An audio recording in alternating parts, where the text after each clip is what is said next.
MPD. Mari kita bersama-sama membaca. Bismillahirrahmanirrahim. Silakan saudara Satriani untuk mempresentasikan selanjutnya.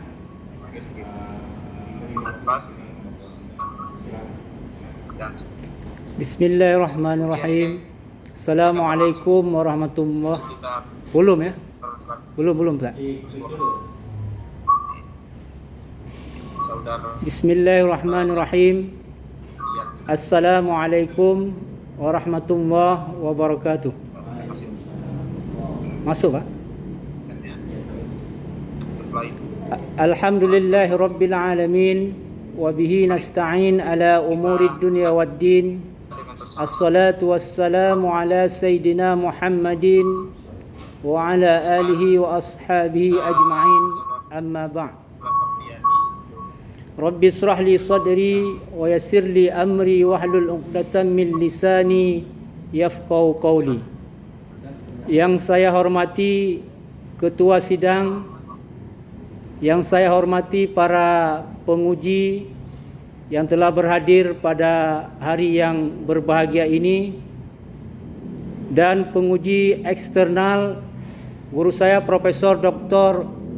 Aan Komariah MPD dari UPI Bandung.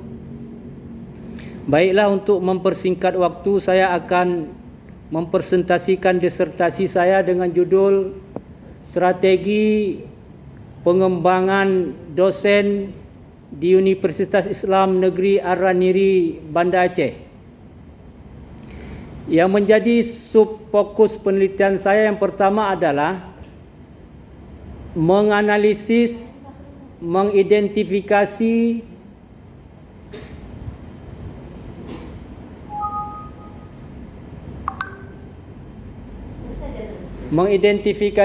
strategi isu-isu strategi pengembangan dosen di UIN Araniri Banda Aceh. Yang kedua, menganalisis formulasi strategi pengembangan. Yang ketiga, menganalisis implementasi strategi pengembangan.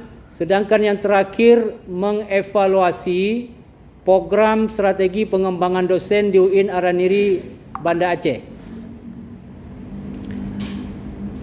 Untuk memotret permasalahan ini, peneliti menggunakan teori manajemen strategik sumber daya manusia.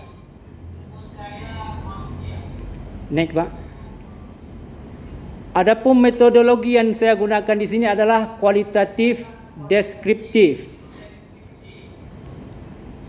Jadi sumber datanya Bapak Rektor UIN Araniri, Warek 1, Warek 2, Kepala Biro, Ketua LPM, Ketua LP2M, dan kepala-kepala bagian yang lain, serta beberapa orang dekan dan beberapa orang dosen. Teknik pengumpulan data menggunakan wawancara, observasi, dan studi dokumentasi. Sedangkan tahap selanjutnya adalah analisis data. Hasil penelitian yang pertama, isu-isu strategi pengembangan dosen di UIN Araniri. Ini UIN Araniri sudah mengcover 3 isu penting. Yang pertama, isu dalam skala global. Yang kedua, isu skala nasional, dan yang ketiga, isu skala lokal. Ini tercermin dari hasil analisis peneliti dalam Renstra UIN Araniri 2015-2019 dan Renstra draft, masih draft Renstra 2020-2024. Cuma ada beberapa poin di sini menurut peneliti berkaitan dengan pengembangan dosen. Ini sifatnya masih filosofis dan susah diimplementasikan dalam program-program kegiatan di lapangan. Yang kedua, formulasi strategi. Tadi yang pertama sudah peneliti jelaskan, iaitu mengidentifikasi isu-isu strategi. Yang kedua, melakukan analisis lingkungan internal dan lingkungan eksternal. Lembaga UIN Araniri telah melakukan ini melalui analisis SWOT. Lagi-lagi di sini peneliti mendapatkan dalam aspek PC ini masih bersifat filosofis sehingga agak sulit diimplementasikan dalam bentuk kegiatan secara implementatif. Contohnya pembelajaran berbasis integrasi. Masih di belakang, Pak. Ya, sebelumnya. Pembelajaran berbasis integrasi. Formulasi strategi yang sudah disusun itu, peneliti mendapatkan ini belum mampu mengatasi persoalan-persoalan dosen hari ini, terutama berkaitan dengan pembelajaran berbasis integrasi, produktivitas penelitian dan publikasi, serta pengabdian kepada masyarakat. Dari aspek analisis kebutuhan dosen, di sini peneliti mendapatkan data di lapangan masih ada kesenjangan dalam hal rasio antara dosen dengan mahasiswa ini belum ideal. Selanjutnya berkaitan dengan keahlian, keilmuan dosen. Ada beberapa dosen yang mengajar tidak sesuai dengan keahliannya, keilmuannya. Serta ada beberapa kejadian juga dosen yang melanjutkan pendidikan ke jenjang lebih tinggi, ke doktor. Ini peneliti mendapatkan tidak linear antara S2 dengan S3 yang ditempuh. Di sini dibutuhkan mungkin analisis kebutuhan sebelum merekomendasi. Berkaitan dengan kebijakan, peneliti mendapatkan ada beberapa kebijakan pimpinan ini sifatnya masih umum.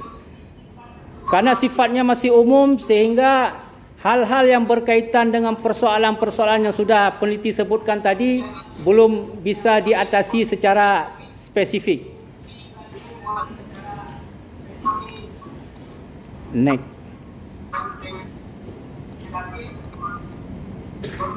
Next, Pak.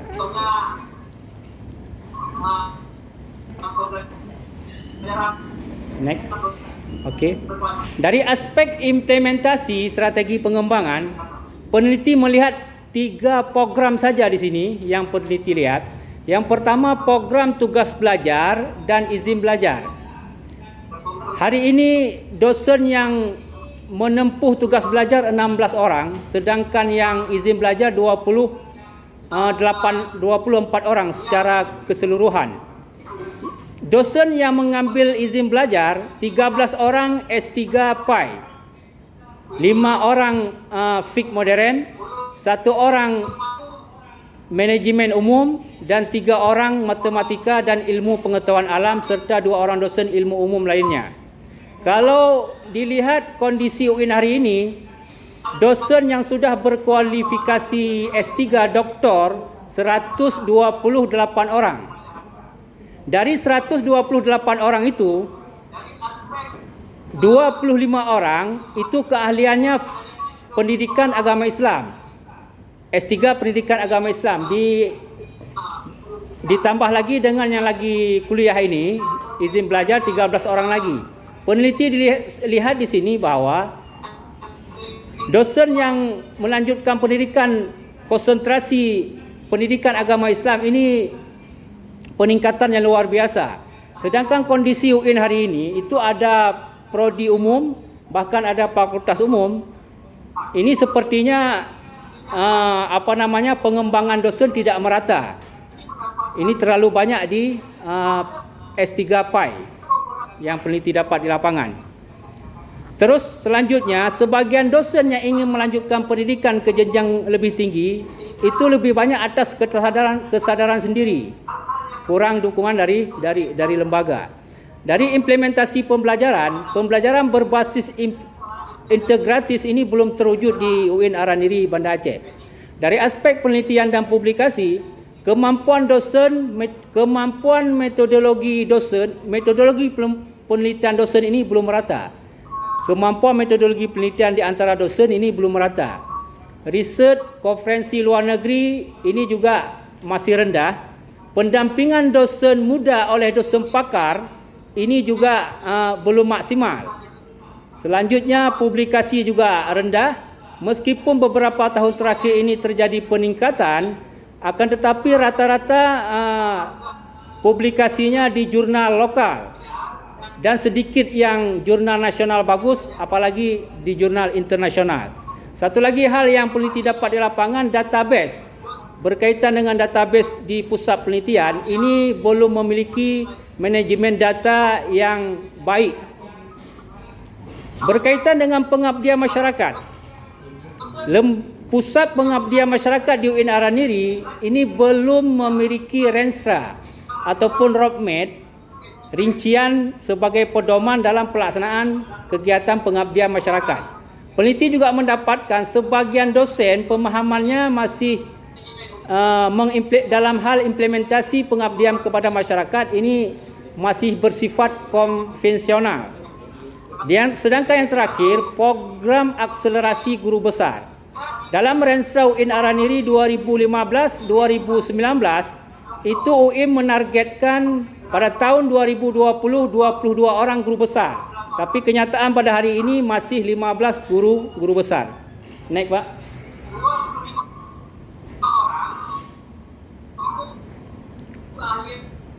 Pembahasan hasil penelitian.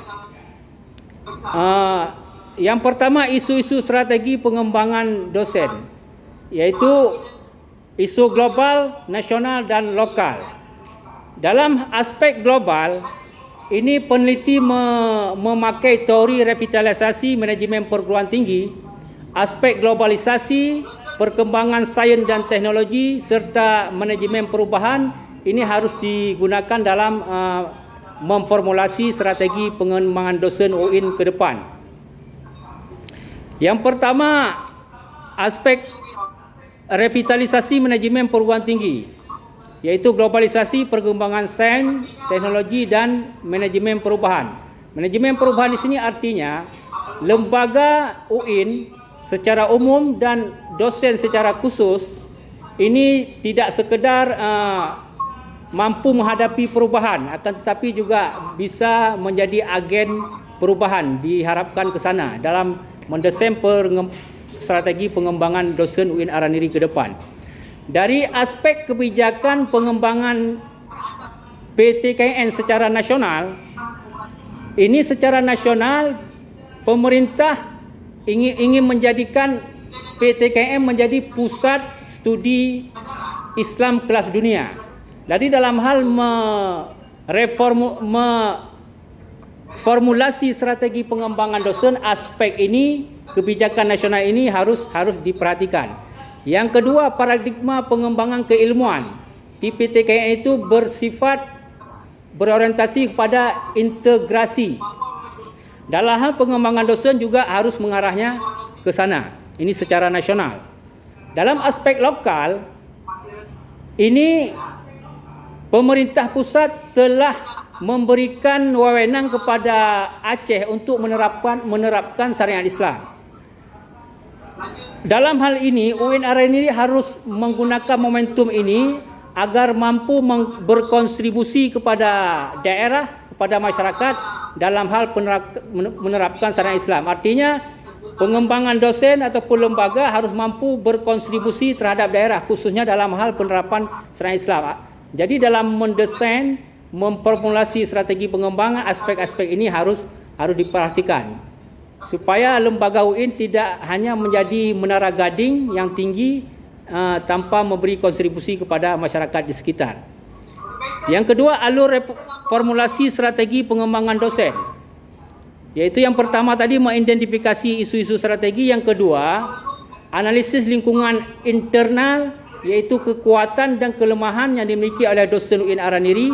Yang kedua, melakukan analisis eksternal, peluang ataupun tantangan yang dihadapi oleh dosen UIN Araniri. Sedangkan selanjutnya adalah analisis kebutuhan dosen. Ini menjadi sangat penting karena ketika reformulasi strategi pengembangan sesuai dengan data persoalan yang dihadapi oleh lembaga. Juga hal yang sangat penting dalam formulasi ini adalah kebijakan. Artinya formulasi itu harus didukung oleh kebijakan lembaga. Kalau tidak didukung oleh kebijakan lembaga yang memadai, maka perencanaan ini tidak akan tercapai dengan baik.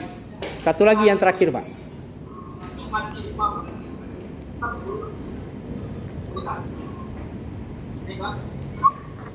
Berdasarkan persoalan ataupun permasalahan yang peneliti dapatkan di lapangan, peneliti merekomendasi beberapa strategi berdasarkan permasalahan yang ada itu. Yang pertama yaitu program izin belajar dan tugas pelajar.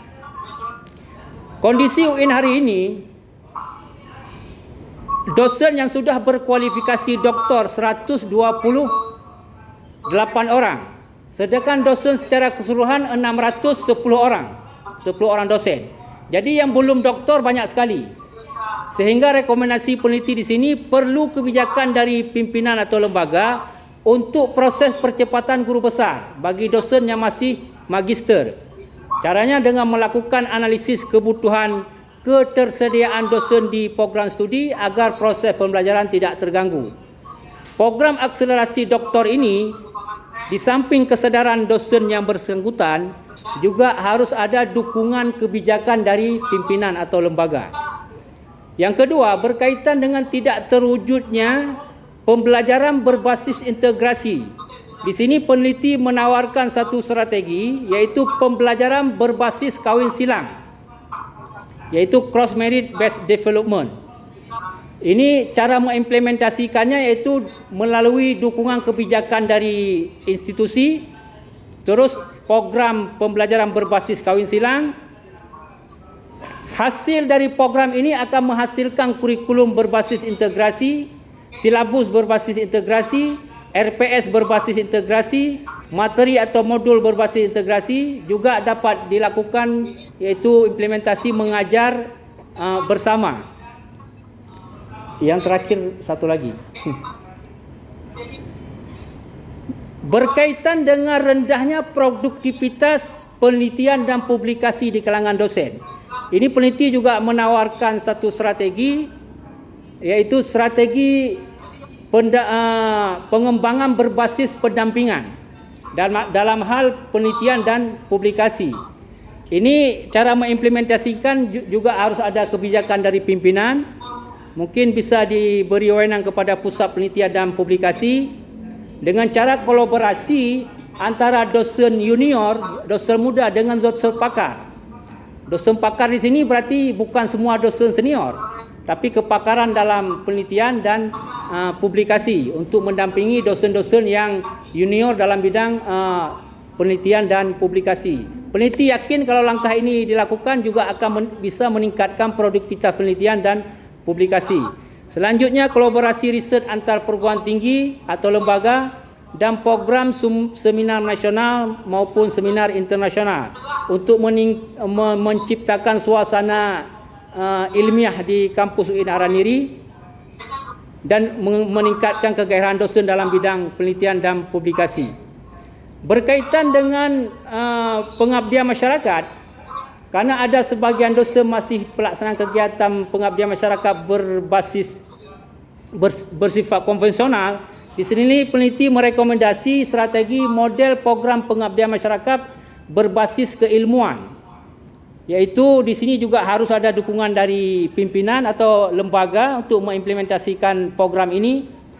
Tapi hal yang penting harus diperhatikan dalam implementasi program pengabdian masyarakat berbasis keilmuan, ini harus sesuai dengan keilmuan di prodi atau sesuai dengan linearitas keilmuan dosen.